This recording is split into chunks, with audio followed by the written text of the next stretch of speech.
Hi and welcome to the Silverstone Museum YouTube channel, and we're pleased to say we've addressed a number of the comments we got about the sound. You can see I'm wearing these lovely new microphones, so hopefully it's going to sound a bit better because we don't want to take away from the lovely, stunning cars that we're showing you. And today we've got a beauty. If you're enjoying this content, grab us a like, grab a subscribe, and as ever, grab a comment in the box below. But we've got today the Lotus 56, and my oh my, doesn't it stand out. When we got it here, the first thing that jumped out at me, not only that burn your eyes out orange colour, but was the fact it looked just like the kind of car I used to draw on my maths book. I know I shouldn't have been drawing on my maths book when I was at school. With that kind of pointy front going up to a bigger wedge at the back. It looks like the kind of race car that I know a number of us used to draw, and I imagine people like Adrian Newey would have drawn. Designed by Maurice Philippe, this car was designed to compete in both Indy racing and Formula One at the same time. For Indy though, this car was rolled out in 1968, and it was very, very successful.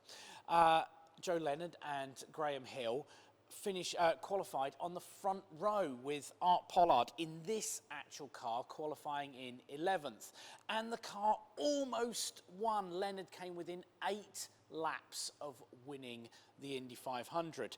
But it's uber special for its not only its look, but its tech as well. So I'm going to invite the camera to come in and have a bit of a look inside. And when we look inside, there's something that you notice missing straight away. There is no gear stick. Very simplistic cockpit, very large fuel tanks up the side here, but no gear stick. And the reason there's no gear stick is because this is not powered by a conventional engine. This is powered by, I'm just going to bring the camera in here because you can see this huge vent just here. This is powered by a gas turbine engine.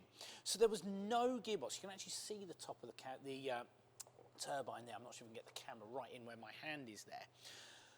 But this was powered by a gas turbine engine, so four-wheel drive car, but the drive went directly to the wheels. Incredibly powerful car. It would power up to about the equivalent of about 600 brake horsepower. Most of the Indy cars at the time were powered to about 425 horsepower, so incredibly good in a straight line, but actually quite tricky to drive.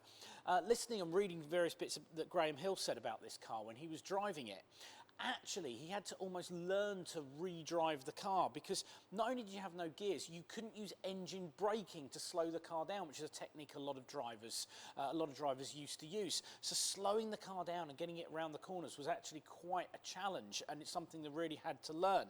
Also, because there was no gearbox, it was only 2 pedals, and the drivers had to learn to left foot brake. So when you're balancing the car on those corners at Indy, the left foot braking was a completely new skill, something that I know drivers today are really experts at, but back in 1968 it was a relatively new concept, and so drivers really struggled at first to get used to this car, but again it became quite a successful car. Very thirsty engine. This gas turbine, whilst it produced a lot of power, actually used to drink, the fuel tanks would take about 280 litres of kerosene in these fuel tanks. And what that meant is the car, not it was quick, but it was very, very thirsty. So that had to be balanced out with the pit stops. The car was designed to race in Formula One as well, less successful in Formula One than it was at Indy. And you might see, if you go online and have a look, the Lotus 56B, so the kind of B spec of this car. And it had a little bit of a rear wing at the front and front wings as well, but it wasn't so successful in Formula One. Certainly against more conventional cars, and as things had started to develop, because this car didn't come into Formula One until the early 1970s, it was certainly a little bit less successful. But an amazing piece of IndyCar history, a British car driven by a British driver qualifying on the front row at the Indy 500, and it's one that you can see here.